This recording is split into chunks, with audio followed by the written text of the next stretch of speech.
First, I want to correct something that Donald Trump said. The Israelis almost exclusively target civilians. It's not that Iran targets civilians, it's Israel that targets civilians. And there are tens of thousands, more than 100,000 dead in Gaza to prove exactly that. Listen, as an American, I want to believe that this was a terrible mistake, but my brain won't allow me to believe that.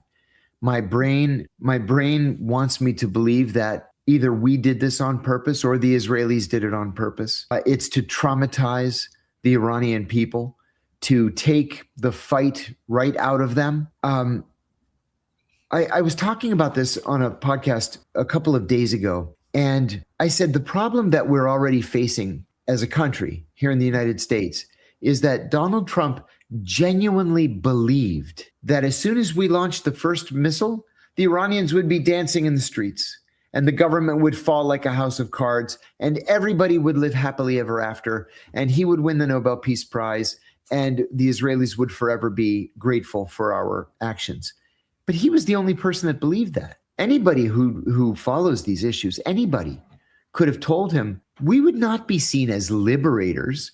We would be seen as invaders and occupiers. Nima, I happened to be in Los Angeles the last couple of days until last night. And the Southern California media keep replaying this demonstration with 200 or 300 Iranian Americans, mostly Jewish, which is quite common in Southern California, dancing in the streets, waving the Shah's flag, waving the Israeli flag.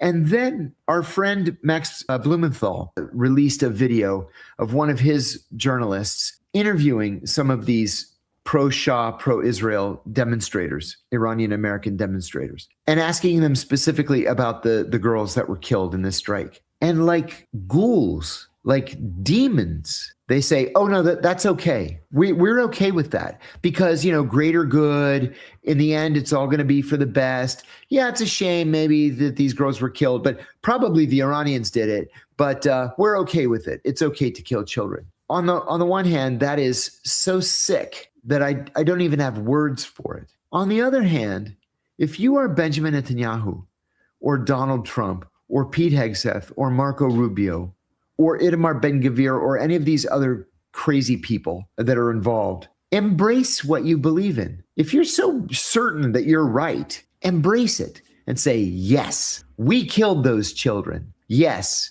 and we don't apologize. And we're going to kill more children. Own it. At least be honest about it. And they're not even being honest. I think the answer is a clear yes. Nima, the U.S. defense budget is untenable. The U.S. defense budget now is $1 trillion. It is bigger than the next now 9 largest countries combined. And in the meantime, here in the United States, we have third world level airports. Our hospitals are outdated. Our roads are in terrible condition. Our bridges are falling into the rivers below them. Why do the Chinese have bullet trains that go 500 kilometers an hour? Why don't we have bullet trains? Because we spend all of our money on weapons.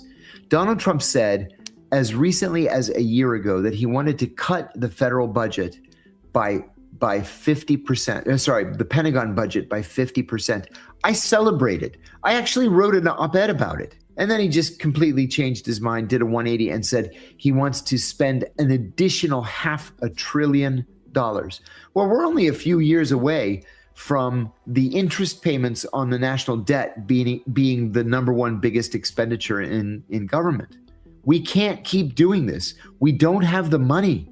We've mortgaged future generations. And for what? We have nothing to show for it. So I don't think this is tenable. And at the same time, another thing is the fact that Iran is a member of BRICS. Eventually, not tomorrow, but eventually there's going to be a unified currency. And when that happens, it's going to pose a significant, serious challenge to the international domination of the dollar, especially the petrodollar. And that's going to be the beginning of the end for the US empire. John, how do you describe the relationship between Benjamin Netanyahu and Donald Trump today? Because Donald Trump is simply begging the president of Israel to pardon Benjamin Netanyahu. Why is that?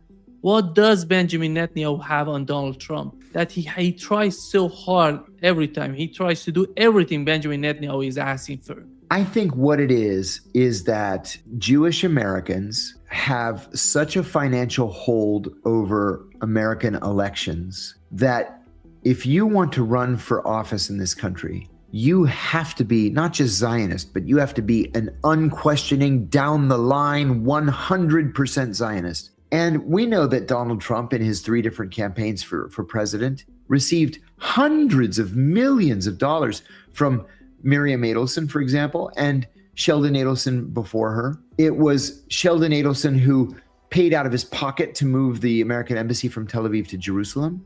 It was Sheldon Adelson who sent his private jet to take the traitor Jonathan Pollard from his prison to Israel, where he promptly got off the plane, kissed the ground, was met by Benjamin Netanyahu, and then advocated Jewish Americans using violence against the American government. I feel like we're practically occupied. Our politics are occupied here because of the role of money in our elections. And I think that's why Donald Trump is so under the spell of Benjamin Netanyahu. It's not necessarily that it's Netanyahu personally, it's those rich American Jewish oligarchs with their checkbooks out telling Trump, look, if it's worth it for you, I'll give you $100 million, but you have to do what I say when it comes to Israel. And I think that's what we've seen. How do you see the war continuing? And is that going to be because many people are arguing that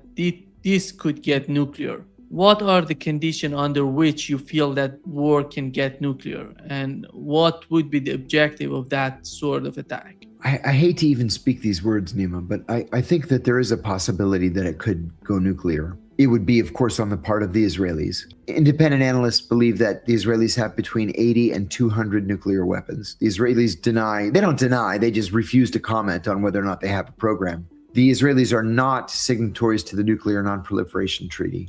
So nobody's doing inspections, for example, of Israeli nuclear sites. But they've had nuclear weapons since the 1950s. I think that if an Iranian military if an Iranian military victory were increasingly clear, and if the Iranians were successful in destabilizing the Arab countries on the peninsula side of the Persian Gulf, or if the Iranians posed a genuine threat, military threat to Israel, I could see the situation going nuclear. Yes. And what would be the outcome? Let's assume that they're going to use a nuke on Iran, or 2, 5. So how is that going to help Israel? It doesn't. I think it starts World War III. But I think for the Israelis, they've calculated that chaos is to their benefit. I don't think they, for example, have any real thoughts of defeating Hezbollah, for example. But they can turn Lebanon into a place of chaos. Chaos is good if you're Israeli. I think that their calculation is if they can turn Iran into Libya, that's to their benefit, because then the Iranian people are going to be fighting each other, or they're going to be more worried about where to find food or water or medical care than they're going to be about fighting Israel. So chaos is to Israel's benefit. I have a couple of thoughts. First, I think Donald Trump would have to be clinically insane to put U.S. troops on the ground in Iran. That would be a death wish. And I can't believe that anybody in any position of authority in the American government wants to see that happen. That just is crazy to me. Like, did we learn no lesson at all in Afghanistan and Iraq? I can't imagine it happening. With that said, I would take that Kurdish argument far more seriously if it had come out of the mouth of somebody other than Erdogan. Erdogan hates all Kurds, and this is something that he's always been wrong about.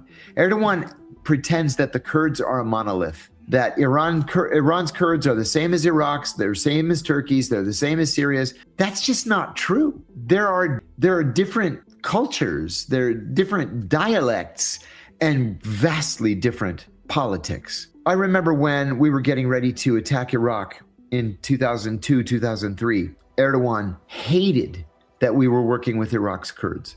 He hated it. Well, of course we were working with Iraq's Kurds. They were going to provide much of the fight against Saddam Hussein, which they did. Well, it stands to reason that if you don't want to put your own boots on the ground that what you might want to do is convince Iran's Kurds to attack, to make a feint toward Tehran. They would never make it to Tehran, of course, but at least make a move to make it look like they're moving toward Tehran, to draw out the IRGC so that Israel and the United States could hit the IRGC. I can't wrap my brain around American boots on the ground in Iran. It makes no sense. But I could definitely see the United States talking or tricking Iran's Kurds into making a move.